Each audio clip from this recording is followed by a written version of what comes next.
who is at Miller Elementary. We showed you that's where a lot of families are being told they can go to get some food, get some support. Abby, tell us, what are you seeing there now? Netta and Eric, we continue to see these heartfelt moments. It's humanity in action right here at Miller Elementary School, where this is the official evacuation site. You can see that this is where the military donations are for many of the families that are impacted. You have 2 schools that are impacted, so it's about 1,200 kids that are impacted by the closures from today. And just in the last few moments, the interim school superintendent for San Diego Unified, Dr. Fabi Bagula, you just had a briefing with the staff. Tell us, what is the status right now? So right now we're waiting to make sure that everything has been contained. So far everything is settling down. We're looking at making sure that all of our schools have extra supports, not just with teachers, but also with counseling and any sort of therapy. We are a Purple Star designated school. We support our military families at both schools, and we're really thankful for all of our partners showing up and supporting our families. Doctor, there's 2 schools, so Hancock and Miller are the ones that are closed today, and kind of further explain the Purple Star program, Purple Star schools, and what that means. So Hancock was impacted because I was closer to the site, and so right now I believe it's actually being used as parking lot for families that need to re-enter their homes without being able to drive there. Miller, of course, is the evacuation site for both communities. Purple Star designation means that most of our students are military students, military families, and we are very proud of having that kind of school system, but also that kind of support. And so I'm really appreciative of the counselors that are coming out, but also of any sort of support from the military here today. As you can see, a lot of people in uniform.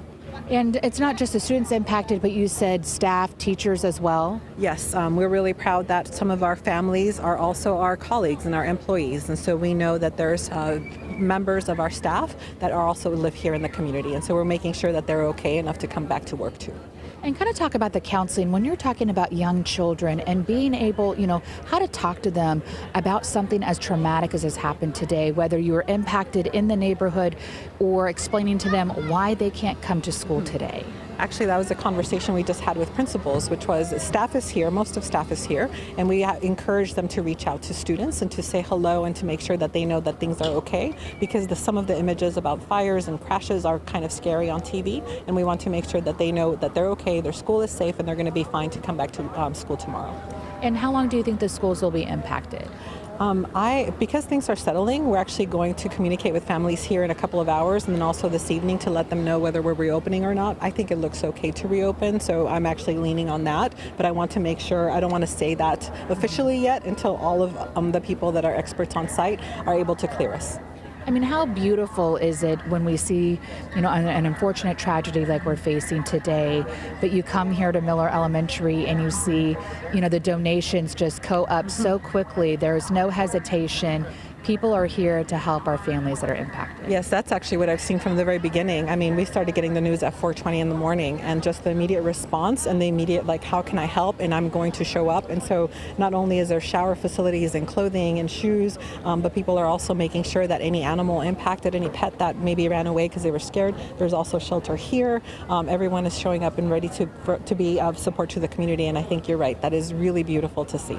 Because their families have served us, and now we can give back and serve them as well. Yes, and as you can see, the caravan keeps rolling up. We have all sorts of supplies here, so I know that our community is going to be in safe hands. Thank you so much. I appreciate your time. Thank you so much. Again, we just spoke to the interim school superintendent for San Diego Unified Schools, and she says these 2 schools that have been impacted are designated as Purple Star schools, and that is military schools. And for them, they get an extra care, extra attention, whether it be food, shelter, daycare. For many of the families, parents may have to continue to work today, so they are trying to work out with the daycare as well if any children need that today. You saw the donations right here. This is what is so beautiful again too. We have Genoa.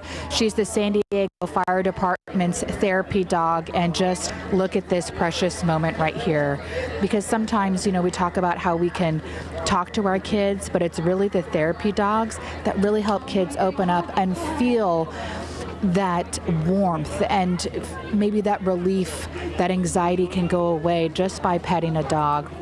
So this is amazing. Excuse me, I thought this was Genoa. This is another San Diego Fire Therapy dog right here.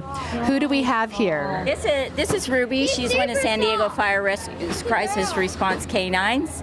And we've just come down to put a little love into everybody and visit, and yeah. I met Genoa down the street, and so I just think this is amazing when you see these precious moments of kids just petting the dog, because sometimes us as adults, we want to help take care of our kids and make sure that they're okay, but it's really the dogs that kind of just, give them that warm blanket that they're going to be okay. Well, dogs kind of know what we don't know, and they sense things that we can't, and they don't expect anything from anybody. So, excuse me, sorry. So she's like another dog. But so we've just found that as a chaplain, she is my very best tool. When I go into a fire station after a rough call, Ruby is just a welcome face, but with the children, it's really great. Yes, because when you can go into crisis mode and you meet many children and families, but they're also here for the emergency workers as well, who are dealing with that trauma, or they're on the scene, they're on the front lines, but kind of when they can take that break, they kind of need to decompress as well. Absolutely. And that just gives them a little bit of normalcy. Oh, there's a beautiful dog. And of course the dogs have cards, so that's an added plus. You hand the child a card and it gives them a little something sweeter to remember that day, rather than that hard thing they were experiencing. So, well, yeah. Hello, Ruby. Are you here to give a lot of love to people? Ruby knows that. Hi. There we go. Hi, Ruby. Just her soft coat, There. playful. There, now we got her attention. Yes.